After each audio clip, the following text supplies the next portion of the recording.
अस्सलाम वालेकुम दोस्तों, मैं हूं आपका होस्ट आसिफ इनायत। इन चंद दिनों में इतने वाक़यात रूनुमा हुए हैं कि हर लम्हे हकूमती और बैनुल-अक़वामी सूरत हाल बदलती रही है। इतने मौज़ूआत में से कोई मौजू चुनना मुश्किल हो जाता है। चूँकि मेरा ताल्लुक़ ज़्यादा अपने अवाम हैं, अपने लोग हैं। जो शख्स रोज़ाना शीशा देखता है उसको वक्त के गुज़रने के साथ साथ अपने चेहरे की तब्दीलियों का पता नहीं चलता। वो समझता है कि ठीक चल रहा है। चाहे जो उसको 2 साल बाद देखता है, 5 साल बाद देखता है, अगर उसने कोई मुश्किल वक्त देखा हो या कोई आसूदगी देखी हो तो चेहरे पे नुमायाँ होती है। अब मौजूदा दौर में हमारी सियासी पार्टियां तकरीबन सभी, लेकिन ख़ुसूसन पीटीआई और गवर्नमेंट की जो शक्ल सूरत है उसमें इतना फ़र्क आ गया है कि अगर उनको कहा जाए कि आपने जो शीशा 2 साल पहले देखा था, अब आपका चेहरा वैसा नहीं रहा।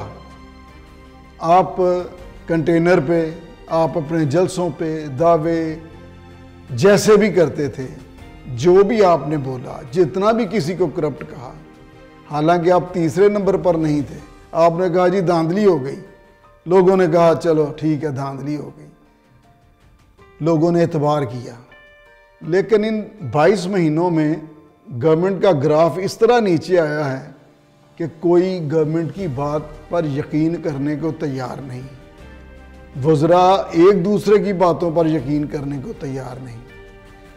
अभी पहले तो जब ये पोजीशन में थे तो हर कोई चोर था, सब डाकू थे। अब ये खुद स्कैंडल्स के जद में है, हर स्कैंडल्स की जद में गवर्नमेंट है। और गवर्नमेंट ने एक बात पकड़ी हुई है कि जी माफियाज ये कर गए, अशराफिया ये कर गई। मुझे एक मेरी दोस्त कहते भी हैं कि तुम्हारा बेसिकली मज़ा सब्जेक्ट था गपशप के हवाले से। एक रज़ाकार को किसी ने चढ़े दिन थप्पड़ मार दिया मुंह पे, उसने गालियां भी दी, थप्पड़ भी मारा बंदे ने। तो जाके उसने दरख्वास्त दी अपने आईजी के नाम थ्रू प्रॉपर चैनल। वो होती हो आई पहुंच गया अपने कौमी रज़ाकारों की आईजी के पास। उसने उसकी फ़ाइल देखी, पढ़ा, उसने कहा यार तेरे साथ बड़ी ज़्यादती हुई है। अच्छा तुम ऐसा करो, अपना काम करते रहो, जालिम जो है ना वो खुदा से पाएगा।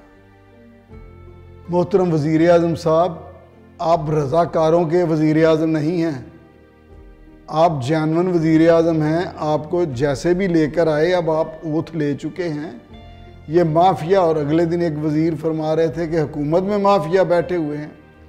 ये पूरी पाकिस्तान की तारीख़ में पहली गवर्नमेंट है जो माफिया का नाम लेकर अपनी कमज़ोरी को माफियाज़ के पीछे छुपा रही है। माफियाज़ का किसने इलाज करना है? अभी मैं ये सामने पड़ा है, बुज़दार कहते हैं कि जी मेरे ख़िलाफ़ पहले भी साजिशें होती रहीं, इंशाअल्लाह नाकाम होंगे। कौन साजिश कर रहा है? ज़ाहिर है कि कोई अपनी पार्टी में कर रहा होगा। तो हमें कुछ लेना देना नहीं कि बुज़दार साहब के ख़िलाफ़ साजिश होती है। माफिया कौन है? अगर उस माफिया में नून लीग के लोग हैं, पीपल्स पार्टी के लोग हैं, आप उनकी बेहकुनी करें, उनको पकड़ें, लेकिन कौम को आटा, चीनी, रोटी, दाल, दवाइयाँ चाहिए, कौम को सहूलतें चाहिए। एक तो था जी चीनी महंगी हो गई। अभी मैंने कल दुकानदार से कहा चीनी, उसने कहा जी चीनी है ही नहीं, वो चीज़ ही नायाब हो गई। अफ़गानिस्तान को इजाज़त मिल गई कि वो इंडिया को ट्रेड करे, सिंध के खजूरों वालों को इजाज़त नहीं दी जा रही। यानी एक ही मुल्क में इतनी डिस्क्रिमिनेशन कि जिसका ये मुल्क मुतहम्मल नहीं है। तो पिछले दिनों जावेद हाशमी हमारे सियासी रहनुमा हैं, उनका स्टेटमेंट आप सुनिए। जूते की टोक पे रख के 60 साल से हुकूमतें करते रहे हो और मुल्क को इस हालत में तुमने पहुंचाया है। फिर मौलाना अताउर रहमान सेनेटर हैं, उनका स्टेटमेंट सुनिए ज़रा। तो आज आप मुझे बताएं कि सन 47 से लेकर आप लोगों ने इस मुल्क के लिए किया क्या है? जबकि जरदारी साहब भी पहले फरमा चुके हैं। सफेद पोश लोग जो हैं वो रेडियो लगाने पे मजबूर हो रहे हैं। तो आप सोचें, समझें, बैठें, सीखो। अगर नहीं आता, अगर तुम्हें एक्सीडेंटल सेलेक्टिव प्राइम मिनिस्टर बन गए हो तो सीखो तो सही। मियाँ साहब भी पहले गिला कर चुके हैं। फौजी अमूर की बजाय सियासी अमूर पे आज सफाइयाँ पेश की जाती हैं। इमरान खान साहब भी कर चुके हैं। अब पाकिस्तान में वक्त आ गया है कि एजेंसीज का रोल खत्म हो। एजेंसीज ने ये जो जोड़ तोड़ करके पुतलों को सामने लाकर मुल्क का सत्यानाश करके रख दिया, इसलिए वक्त आ गया है कि फौज अपने कॉन्स्टिट्यूशन रोल पे चले।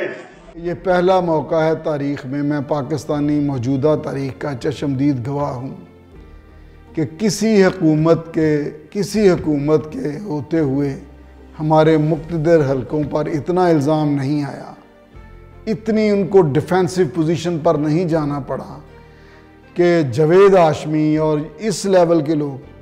और एक और बहुत बड़ी ट्रेजेडी जो मैं देख रहा हूँ कि अगर इन लोगों को साइडलाइन कर दिया गया, जो मेन स्ट्रीम के लोग हैं, जो एक मुतदल किस्म की सियासी पार्टियाँ हैं जिनमें ये नून लीग और पीपल्स पार्टी और दीगर हैं, तो फिर आएंगे बुनियाद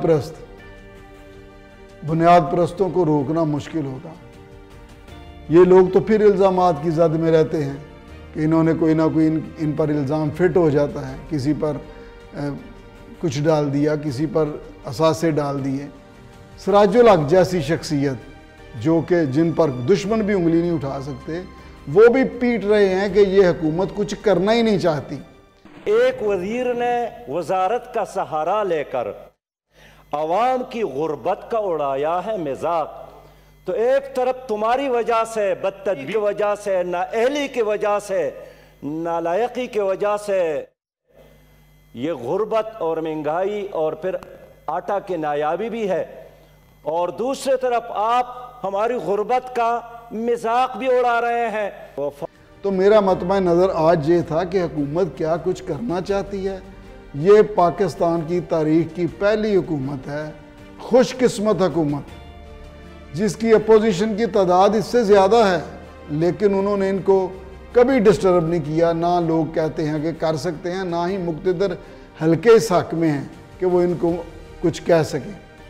अगर हुकूमत की बात में वज़न नहीं, हुकूमत की बात पर लोग भरोसा और एतबार नहीं करते, हुकूमत की रिट नहीं है, तो फिर वो हुकूमत कभी मैंने हिस्ट्री में चलती नहीं देखी। और जब चलो शुरू हो जाए तो वो कभी रुकता नहीं। तब्दीली एक तो जो होनी थी वो हो गई, अब दूसरी तब्दीली में सोचा जा रहा है कि वफाकी हुकूमत में तब्दीली होगी या बुज़दार की तब्दीली होगी। अब हालांकि इमरान खान साहब का चौधरी परवेज़ इलाही साहब के मुतालिक कुछ और किस्म का ख्याल था जो मैं नहीं दोहराना चाहता, लेकिन आज पंजाब में अगर देखा जाए तो पंजाब के जितने बड़े लोग हैं उनमें से अगर चौधरी परवेज़ इलाही साहब किसी से बात करें तो लोग एतबार करेंगे। हुकूमतें एतबार पर, भरोसे पर चलती हैं, हुकूमतें महसूस करने से चलती हैं। इमरान खान साहब को नहीं पता कि थाने के बाहर खड़ा हुआ शख्स किसका इंतज़ार कर रहा है, उसका कौन सिफारशी है, FIA के दफ्तर के चक्कर लगाने वाले को क्या परेशानी है, मातहत अदलिया के बाहर दर बदर होने वाले की क्या मुश्किलात हैं। ये मुश्किलात से वही वाकिफ़ होता है जिसने सोसाइटी में वक्त गुजारा हो, जो सोसाइटी को दुख को जानता हो।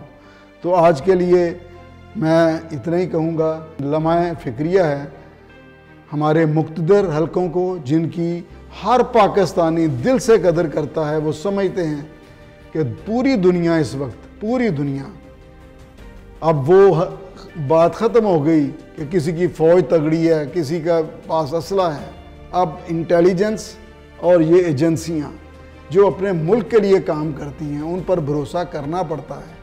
और दुख की बात यह है कि इस हुकूमत के वक्त में उन पर हर्फ आने लगा है।